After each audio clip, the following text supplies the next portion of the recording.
the chair of the ACRL membership committee.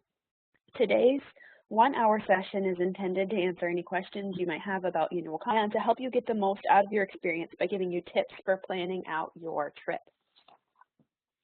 Why is planning important? At its best, ALA conference is about hearing great ideas, responding to them, meeting people whose work stimulates your own, and building a network of colleagues you'll rely on in years to come. But with a conference the size of ALA, doing this involves a bit of advanced planning on an extended campus. So planning your schedule, especially for the Chicago conference, is particularly important. But don't worry, although we're going to provide you with a lot of information, at the end of the session, you'll be able to download a handout with a checklist of things and some of the acronyms and some of the information that we're referencing during this presentation. With me today is Mary Jane Petrowski, the ACRL staff liaison to the membership committee, and my fellow colleagues from the membership committee, Rachel Minkin and Sabrina Wong. As you have heard already in the sound checks, our online assistance today is being provided by Lois Sharp. She will help troubleshoot any issues you might be having, so indicate in the chat box if you need help. Lois will also be posting links to various resources into the chat as we are referencing them throughout the presentation. We're recording this session, and we recorded the previous session, and these will be posted in the ACRL membership committee space in ALA Connect as a public post, so everybody will have access to the recording. A few logistics before we get to our main content. Because we're gaining numbers rapidly here in the attendees, we're going to go ahead and keep you guys muted. I see in chat somebody is saying that they're having problems hearing, so hopefully, Lois, you can help with that. Participants will be muted. If you have any questions, please type them into the chat box. Yeah, both sessions are exactly the same. Yeah, type your questions into the chat box. Again, we're recording this so you can go back and see things again if you need to. And finally, if you have any questions that we aren't able to answer during this session, please feel free to contact Mary Jane Petrowski. Her contact information is there on the slide. Okay, so this webcast today is really part one of a two-part series. Today we are covering strategic planning before the conference and things you'll need to do right when you get to Chicago. We hope you'll come to the ACRL 101 in-person session on Saturday morning at 8:30 a.m. in the Hilton Chicago Continental Room C. This will be an opportunity for you to learn more about ACRL, its subgroups, and how to get more involved or get involved to start with. And we'll have representatives from different ACRL subgroups available in a meet and greet situation, so you can walk around the room and talk to people to get to know folks who are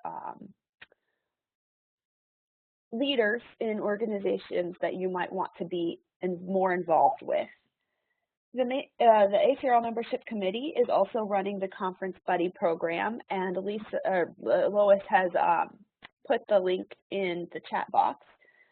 This program will match up people who sign up with an experienced conference goer and somebody who can basically show you the ropes, walk through the conference with you, answer any questions you might have. So please feel free to sign up for that if you are interested.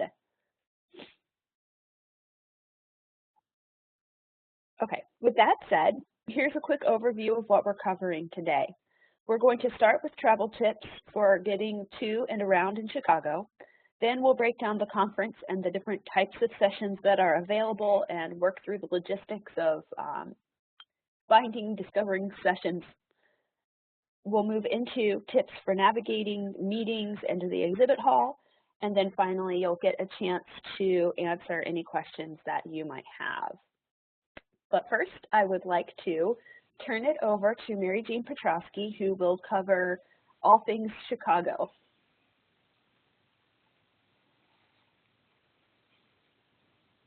Oops, Rachel, I accidentally switched the ball to you. Can you switch that to Mary Jane, please? There we go. Thank you. Hi, everybody. I'm Mary Jane Petrowski, and it's funny, I was just remembering that the very first ALA conference I ever attended back in, I don't know, the early 90s was actually in Chicago. So I've lived here for 15 years, and I'm happy to welcome all of you to this wonderful city. Just a few things about weather here. In June, our daily highs are going to range between 77 and 83. In the evening, it's going to drop down a little bit between 55 and 61, but it's heating up steadily, so I would expect by the end of June we'll probably be in the 83 to 86 neighborhood. This weekend it's supposed to be 90, but as we tell everybody, it's always cooler by the lake. But here's the thing about weather. I think the challenge of dressing or packing, you know, for several days in Chicago is that, and this is true of any ALA conference venue, is that it's going to be hot and humid outside, and then in the meeting rooms and the restaurants and the businesses, it can be quite cold. So the big suggestion here is to bring a sweater or jacket in case you need an extra layer, and bring an umbrella too, because we do have rain in June.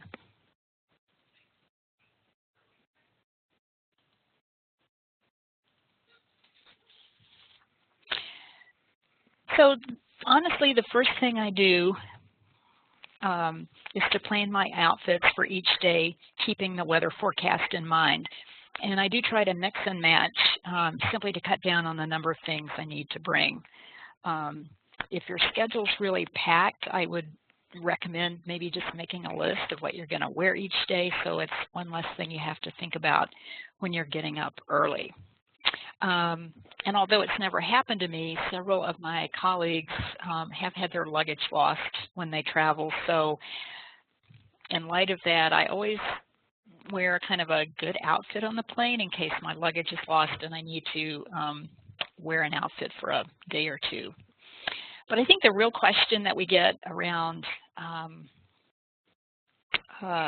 clothing is, you know, really is what's the dress code?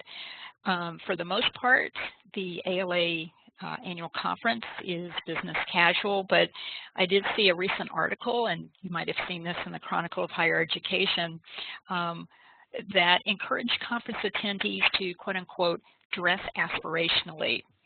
So, you know, the idea here is that it can't hurt to have others envision you in the next professional stage or rank that you'd like to achieve. So this means if you're a student, you dress like someone who already had a professional job. And I know some of you still might be wondering what to wear.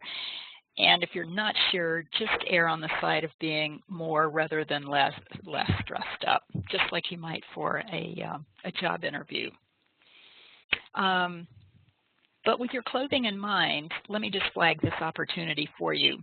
There's going to be a headshot studio where you can get professional headshots Saturday and Sunday in the McCormick Hall where we have the ALA Placement Center. So we did this at the ACRL conference. It was extremely popular. So my suggestion would be, if you're interested, go ahead and sign up, and Elois will be sharing that link with you. The cost is $20, but what you get is an appointment with the ALA conference photography team, who will give you a set of digital images. They'll touch up your makeup if you like, but walk-ins are welcome. And again, I would say don't forget your yoga clothes, because there will be a yoga meditation room in McCormick Place on Friday through Monday from 7:30 until 5. And then for those of you that might really want to get out and run, I would say all the hotels, all the conference hotels are within walking distance of the lakefront, and that provides you access to 17 miles of running lanes up and down Lake Michigan. But I think the bottom line here when considering what to bring is to make sure that your clothes are comfortable, because your conference days are going to be long. So we especially encourage you to bring and wear comfortable shoes, because you will be walking probably far more than 10,000 steps a day, just around the convention center, the exhibit hall, and of course the city. And we really do encourage all new ACRL staff members not to bring new shoes to conference because it's usually painful.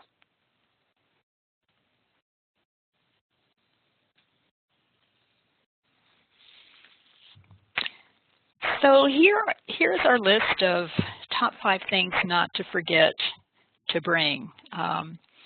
And I know if you're packing at the last minute, it's easy to forget these.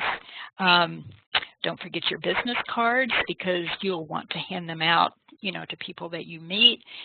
You can take advantage, of course, in the exhibit hall of all the drawings for prizes that the vendors will make available to you.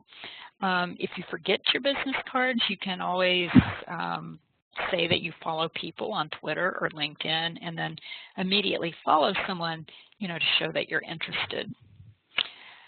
Obviously, don't forget your chargers for all your devices. For those of you on long-haul flights, you might consider investing in a USB battery pack for your tablet or phone. And then if all else fails, you can put your devices in airplane mode. Our third tip is that you'll want to keep track of receipts for your expenses in a folder or envelope. This will save you a lot of time and headaches when you're back home. I always encourage people, if you're getting taxi receipts, to get 2 because those are so easy to forget. We suggest that you pack your sunglasses and your sunscreen because the UV index in Chicago in June averages about 8.3, which is considered very high. Our 5th suggestion is that if you're going to be working during your flight, you might want to bring noise-canceling headphones just to drown out the vibrations and the humming noise. And our bonus tip is, if you can remember this, to bring about $10 worth of singles for tips.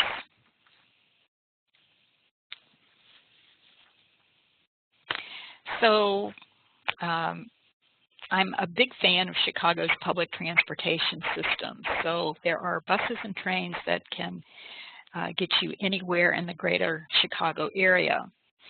So since I imagine most of you are probably flying into the Midway Airport or Chicago O'Hare, I would really suggest that the L, which is the city's train, is a great option for getting into the Loop or River North area. The tickets are $2.25 one way, and it will take you about 40-45 minutes transit time. And you can board directly at the airport. You can also use Uber or hop into a waiting taxi cab, but I have to tell you, depending on the weather, the train, the weather, traffic accidents, or the time of day, it can take you anywhere from an hour and a half or longer to come into the city.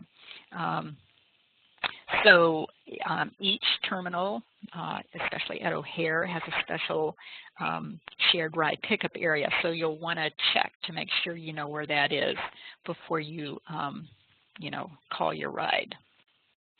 So I have to say, I love taking the blue line from O'Hare and watching the train just zip between 8 lanes of very slow traffic. So once you're into the city, you can take advantage of the Gale shuttle buses, which travel between McCormick Convention Center and all of the conference hotels. These buses will start running on Thursday, June 22nd at noon, and service will end on Tuesday at 2 p.m. So there are also, city trains and buses to McCormick, but the Gale shuttle buses will be faster and probably operate more frequently. And Lois is going to give you a link to the ALA conference website, which has more detailed information about the bus schedule. So Katie has already mentioned the fact that the ALA annual conference has a big footprint geographically. And you can see here that the conference campus is actually actually extends from the McCormick Place, which is the yellow areas, all the way up to the red dots in the area we call River North. So you can take the conference shuttle buses from the convention center to hotels, but as you're planning your day, you really need to allow conservatively at least 30 or 45 minutes of travel time between McCormick Place and any of the red dots that you see on the map. As a rule of thumb, most of the annual conference programs, the discussion groups, the forums, the keynote speakers, the poster sessions, all of that content is going to be located in the convention center, the McCormick Place. And as a general rule of thumb, committee business meetings are going to be scattered in these various hotels that you can see in the red dots. For example, all of the ACRL board, section, and division level committee meetings will be held in the Chicago Hilton Hotel. So if you're going to a lot of ACRL business meetings, they will be in the hotel. If you want ACRL programs, they're going to be in the McCormick Place. So just a little bit about food. Chicago has more than 7,300 restaurants, and the June issue of American Libraries includes some of the can't miss favorites with a range of cuisines, prices, and neighborhoods. But I should say, whether you have funding or not, probably most of us will be on a budget, and food and beverage costs can add up quickly in a city like Chicago, where our sales tax is 10.25%. But there are many opportunities for free food at the conference. Here's a few. Sometimes continental breakfast is available to those that attend business meetings. There are often snacks available in the exhibit hall. Many vendors have breakfasts and luncheons where you can get a great meal. It's usually breakfast or lunch for free. These tend to be by invitation only, so check with your colleagues to see if anyone at your library perhaps has an invitation that they can't use. Let me also say that the opening exhibits reception on Friday night in the convention center always features heavy hors d'oeuvres and drinks, and that's a pretty good illustration there on the left. So just some general tips if you really want to stay within a food budget. There are Whole Foods, Trader Joe's, and River North, and in the Loop area where you can purchase food and keep in your room. I have to say, when ALA is in Chicago, I'm at the prepared food section in Whole Foods. You can always bring snacks. And then again, if you're with a group and somebody suggests an activity, which is food or otherwise, that's outside your price range, you know, you can simply say that. You don't have to go along with the crowd.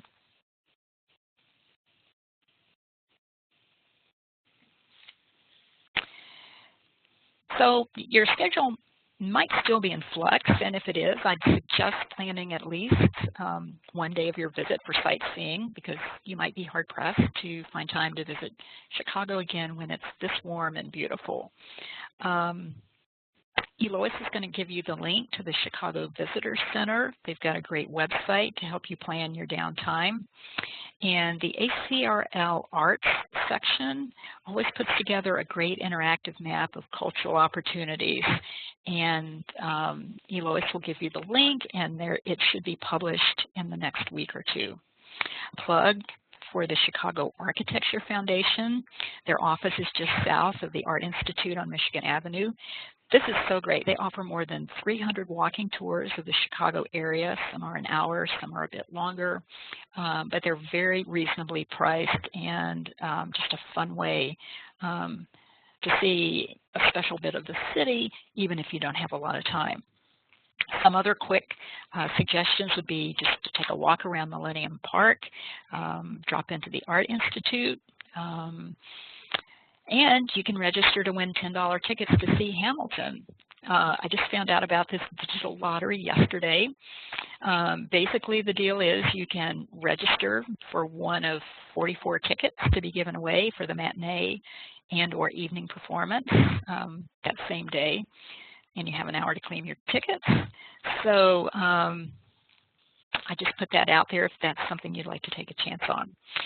And now I'm going to turn the mic over to Sabrina, who will give you some guidance on what you need to know when you get to the conference in Chicago.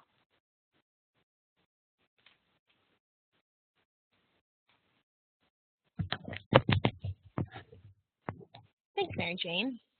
So when you arrive at McCormick Place, and let me just change the slide here, the very first thing you'll need to do is to check in. So at registration, you'll receive your badge and conference program book. You'll need to wear your badge at all times in the convention center, and I've found in the past that the registration is a pretty smooth operation. So when you get your badge, it comes with a lanyard, but many people prefer to bring their own badge holders, like the one you see pictured here on the right. Others like to use magnetic badge holders that can be purchased from office supply stores. That's up to you. Just make sure that you adjust your badge so that people can easily read your name and affiliation. Wear it high enough, not on your hip or your stomach, that someone can glance at it as they shake your hand to reinforce and remember who you are. And definitely don't forget to remove the badge when you leave the hotel or convention center. So the thing with badges is that some people say one of the most annoying habits is name badge gazing. And the reason people do this is to help them start a conversation and make new connections. But just make sure once it serves its purpose, don't stare at it. It's a bit of a visual distraction. All you need to do is kind of glance at it to remember who you're talking to. So in the mornings when you arrive, you'll walk by people trying to hand you cognotes. They're not trying to sell you anything. Cognotes is the official daily newspaper of ALA Midwinter and Annual. At Annual, it's published Saturday through Tuesday, so feel free to take one and read about what's going on at conference that day and learn up-to-date meeting changes. If you miss getting one from the greeters in the morning, you'll also be able to find it on newsstands around the conference throughout the day, and it's totally free. And if you prefer digital, Cognotes is also available via PDF on the conference website. So at ALA, you'll notice people adding ribbons to their badges. Ribbons can be informative and fun. So you'll notice people wearing badges or ribbons to show their affiliations with various divisions, chapters, roundtables, and other groups. There's ribbons to display your Twitter handle to show that you're a first-time ALA attendee, a speaker or presenter, or to show your pride. So ACRL will have their membership ribbons at the ACRL booth, which is 4639 on the exhibit floor. The division and roundtable ones are almost always located in the ALA membership pavilion in the exhibit hall or at the ribbon bar near registration, and you can pick and choose which ones you'd like. Then there are fun ones that are put out by different booths and vendors, and it's like a random scavenger hunt to find them. If you see someone with one that you like, the best way to get it is to ask them where they got it, then just go there.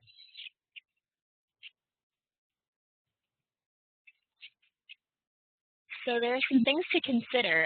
We realize that it can be completely overwhelming to look at the large number of meetings and presentations that are available in the scheduler. Rachel will talk a bit more about that later. But here are some things to consider as you select your sessions. First, it can be really easy to stick to sessions that relate to your job. But you might want to consider sessions that are beyond that. ALA is a great way to expand your viewpoint and to learn something new. You'd be surprised how often an idea you encounter in one of these sessions can relate to your current position. People often worry about etiquette at their first conference. So a sessions conference can shift between the time a description is submitted and the conference itself. If something isn't what you expected it to be, it's okay to politely leave a session. Or if there are two sessions that you'd like to attend that run at the same time, it's also okay to quietly leave one and go to the other. So the next recommendation can be particularly challenging for some of us. Many meetings and presentations have time for open discussion and questions. If you're not comfortable speaking in front of the large room, you're absolutely encouraged to go talk to the speaker after the session. This is still a great way to contribute to the discussion and to meet new people in the process. However, if you are comfortable, librarians are a friendly bunch, so please do raise your hand at question times you might have. You are here to learn.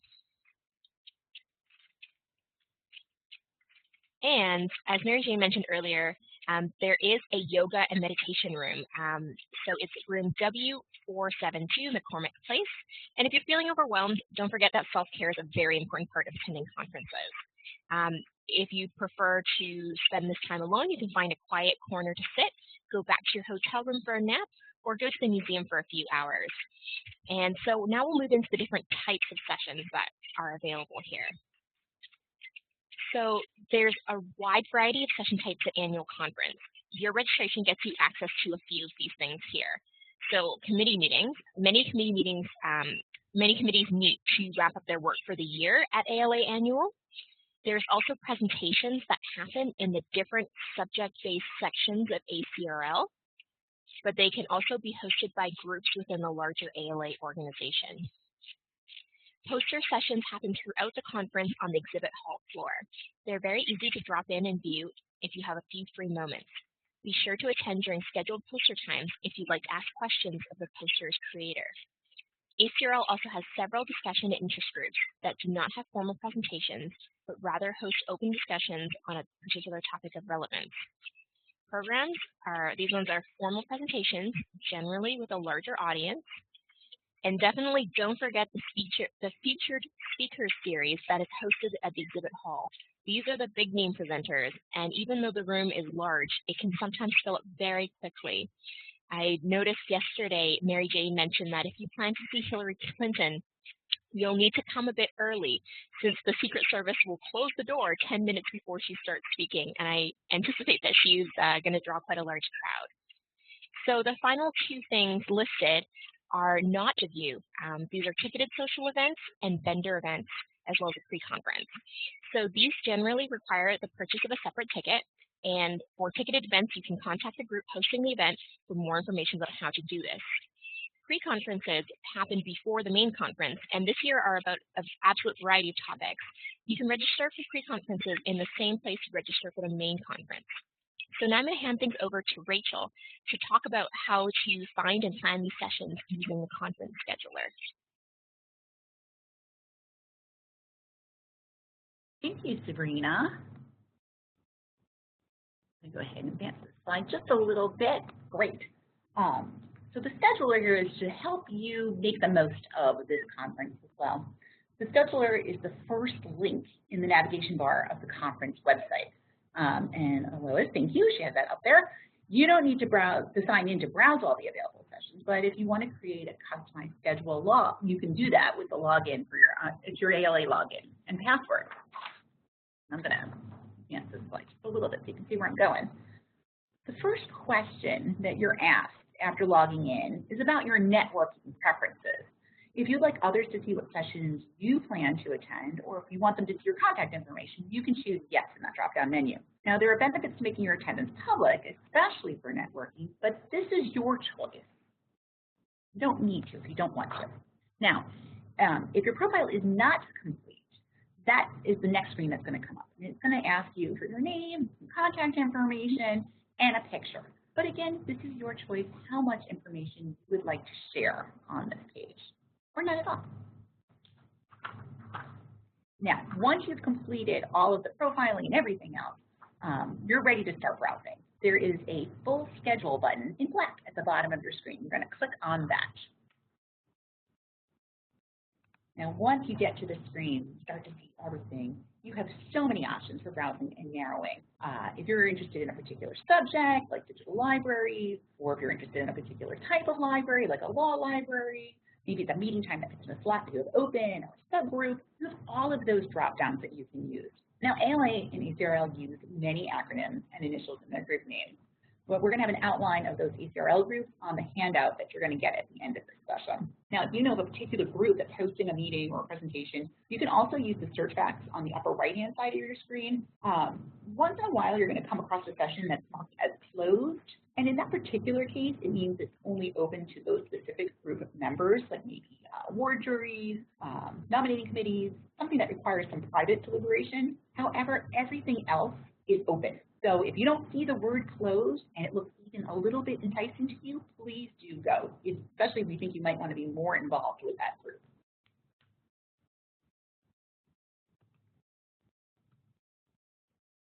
So how do we add a session? Well, let's demonstrate with ACRL 101. So I go put my scheduler, ACRL 101, the session pops up here. I can add it to my schedule directly from the search results by clicking the star to favorite it, or I can click on the title link to view the detailed information in the session. And once I'm in that detailed information, there's an additional button towards the upper right-hand side that says Attendees. This is where you see the profiles of others who plan to go to the session. And of course, that's if they've made that information public for everyone to see. It's a little handy thing there if you need to see who's going with you. And once you've gone through and added all your sessions, you can click on My Schedule, and that's in the navigation bar. And you can see a full list of everything you've chosen. I love it because it's broken down by day. You can export it, you can print it in a variety of formats. The conference scheduler also can show up in a mobile device on a variety of platforms. You should be able to access any way that's comfortable and convenient for you. So like, what to put in there? Well, as first-time attendees, there's some sessions that we would like to tell you about. As we talked about earlier, Hillary Rodham Clinton will be there. That's going to be a biggie. Our ACRL president, Irene Harold, is doing a joint program with the PLA president, who's going to feature leadership expert Bernie Feng.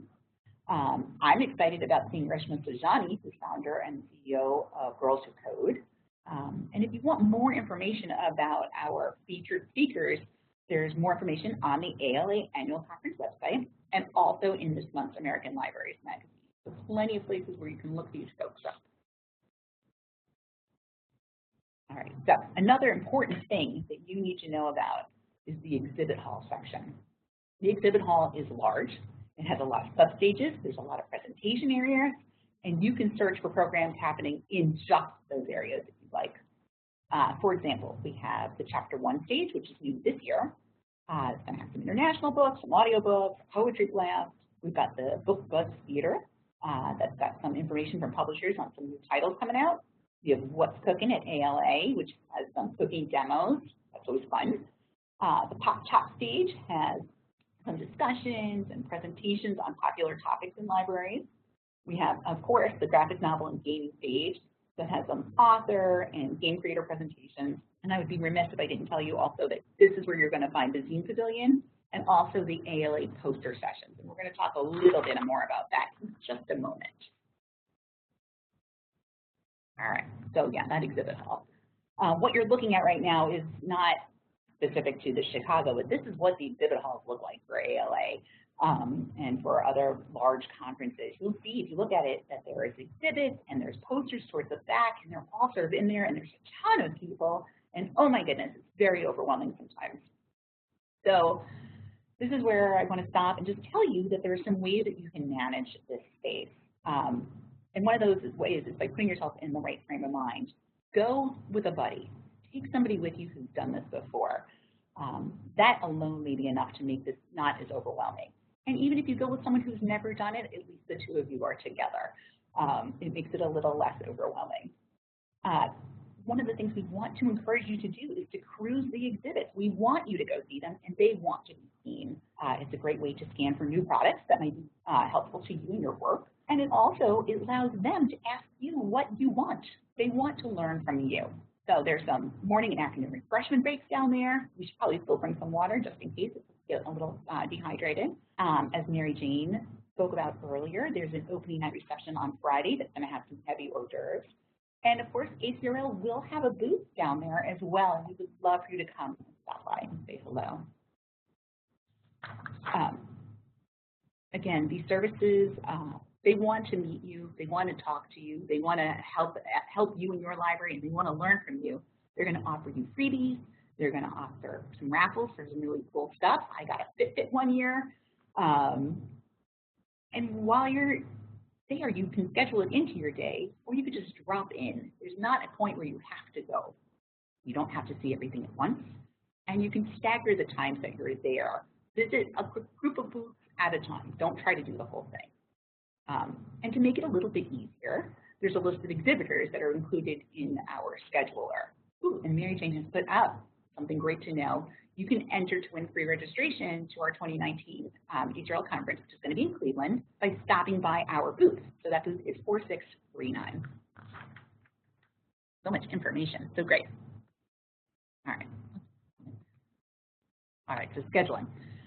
So once you get into deciding, you're like, yes, I'm going to go to the exhibits and I want to see all this, How do I find them? Well, on the left-hand side of your scheduler, there's some navigation that lets you get to the exhibitors list.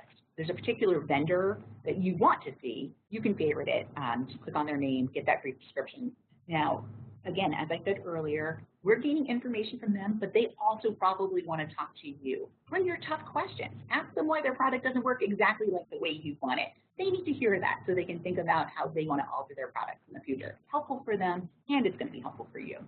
Once you have added exhibitors to your favorites, you'll see that you'll get an exhibitors tab in your My Schedule section, so that will all show up for you. Oh, yes, Nadine, thank you. I was adding that our booths that are down there as well as the exhibitors. A great place to meet everyone. So you can go into your exhibitor, you can get the booth that you want, the exhibitors that you want, the speakers that you want. Everything is going to show up in that schedule. So one more thing to cover before I let you go, and that is social networking. I mentioned bringing a friend with you to go to the exhibit hall, whether that's someone who's done this before or not. It's a little daunting talking to people you don't know, and certainly with this amount of people. One, everybody's there to network, just like you, and two, they're all probably a little nervous, just like you, and that's fine. Be yourself. They will all try to be themselves, and you will find people who are going to be your lifelong friends after this. So some things you can do beforehand. You can always tweet before and during an event. That kind of lets people with like ideas find each other, as you know. Practice some pickup lines. It doesn't have to be a great line. It could be something like, "Hi, you look as nervous as I feel." You both can laugh, ha, ha, ha, ha, and then move on. And suddenly you're talking to someone. You might see someone across the room that you recognize. Maybe they sat next to you in a session earlier, and you're talking to someone, and you see them, leave them over, invite them to come speak with you. Remember, conversation isn't just two people, it could be many people. So the more you help to get people comfortable, the more people will bring you into their conversation. We also have something called a networking uncommon space, and that's at the convention center. It's a dedicated area for small groups. You can have impromptu sessions. If you want to work on your presentation or you just need to recharge, you can do that. There's some materials there that you can use, including like a lav mic for your phone and a tripod and a selfie stick, and power strips. Apparently lots of power strips, which is always very, very useful. And just a nice space where you can sit and talk and meet. Now, so let's talk about meeting people. It depends on how you want to do this. Of course, there's these sort of running into the people you know, but you might have these scheduled social events that your divisions or your sections or your chapters or your roundtables, if any of you are, and I think Allie, you are, a chapters council person, we all go to lunch afterwards. It's just something we do. Other divisions and committees do that as well. And you may see that in your ALA Connect page or on an email list. There's going to be meetups usually for library school students or new librarians, and sometimes you'll see that there are library school reunions. There is, of course, our buddy program that we mentioned. There's the NMRT, the New Members Roundtable Mentor-Mentee program. Those will often help you get the ball rolling. And of course, if you ask a question, or if you want to stop and talk to a speaker afterwards, you might meet lots of people that way as people are gathered to wait and ask and say hi, or to get to know somebody, or to engage. And finally, try not to just hang out with your friends. Every time you go someplace, this is a new opportunity to meet someone. So if you're riding on the bus, like for instance the Gale bus, if you're waiting after a session, maybe you want to speak to someone. If you're waiting in line to get a cup of coffee, tap the person sitting next to you. See what's going on. Right. Now, some things that you can do that might help you is that occasionally someone is going to come up to you and start talking to you, and that is also sometimes nerve-wracking for folks. Something that you can do, and you can actually practice this, is to have a little elevator speech about yourself ready to go. Something that you can do without hesitation. My name, what I do. I'm a librarian at your institution. I'm interested in this, and I really think it's cool because of this. What a great way to start a conversation, because that person's either going to look at you and be like, "Oh, I know so-and-so from there," or "I love what you're studying," or "What are you talking about?" Or either, no matter what, there's going to be some conversation. You don't want to sound like a robot, but it's something where at least you could get started. Yes, you can strike up a conversation on a Gale shuttle bus, because everybody's going on those buses. And for those of us, I put myself in there, sometimes it's hard to talk to people, but it's easier to do it online. We have social networking set up for you. You can tweet to ALAInnual for help with getting around. We have ALA ambassadors. And we also have a hashtag. We're hashtag ALAAC17 for ALA Annual Conference 17. Tag us on conversations when you're in different sessions so that the folks at home can follow along. It's such a great way to stay in touch with everybody. The ALA Think Tank is a Facebook group, and they're not necessarily they're not ALA related, they're like ALA affiliated. They're friends of the ALA. They give us lots of information that's going on. And then finally, LAInnual, the 2017 annual conference Facebook page is out there, and you can go and check on that as well to stay up to date, to lose information as fit. So at this time, with all of that information, I'm going to go ahead and turn this back over to Katie for the ball here. So Katie.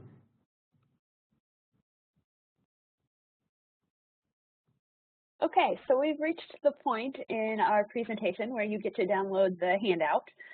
In the upper left-hand corner, there's an icon that kind of looks like a little pencil. It's the annotation icon. Go ahead and click on that, and you'll get a choice to save the handout. I'll give you a few minutes to do that before I change the slide. But that is the content that we had for you guys today. If you have any questions that were not answered, go ahead and please put them into the chat box. I believe the question about taxi travel times has been answered, but if you have any other questions, please do let us know.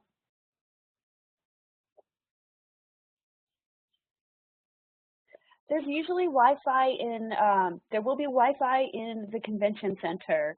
In the hotels, it depends on the hotel.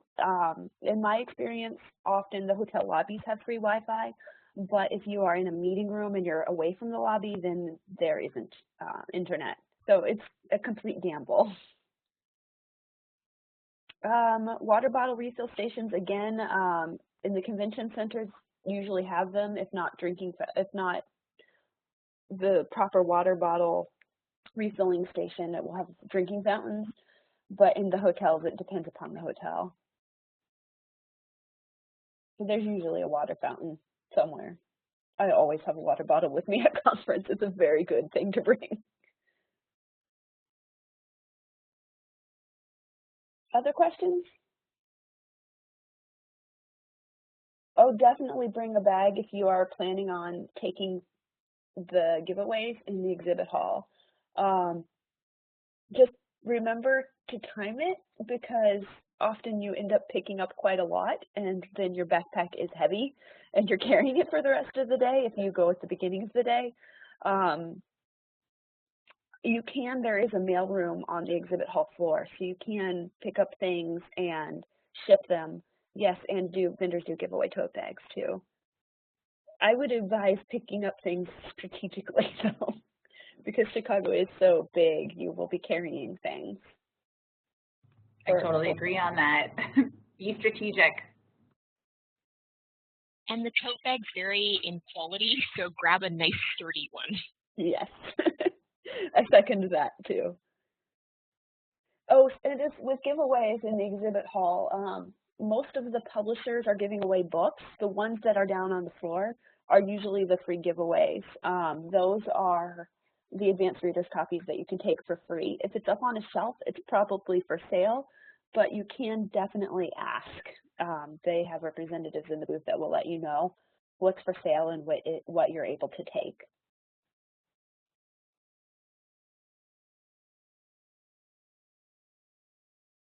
Okay, as you guys are thinking of other questions,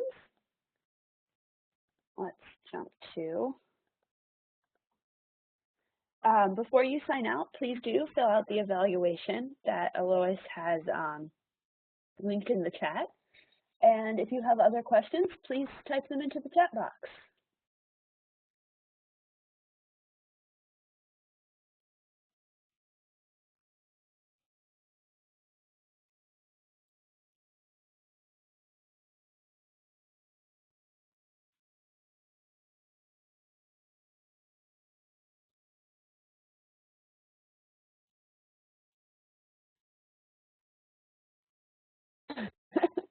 These are things that I wish people had been able to tell me before my first conference.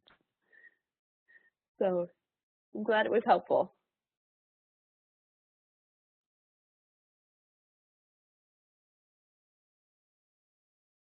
Wonderful. Yes, thank you. See you in Chicago. And definitely at the ACRL 101 thing if, on Saturday morning if you are interested. I will be there.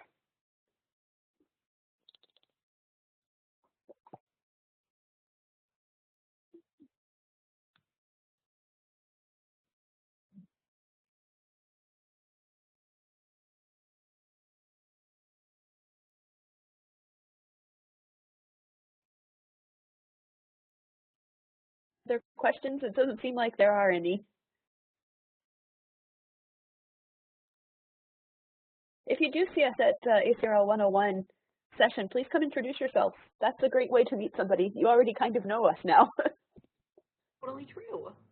We're like an in-person welcoming committee. Exactly.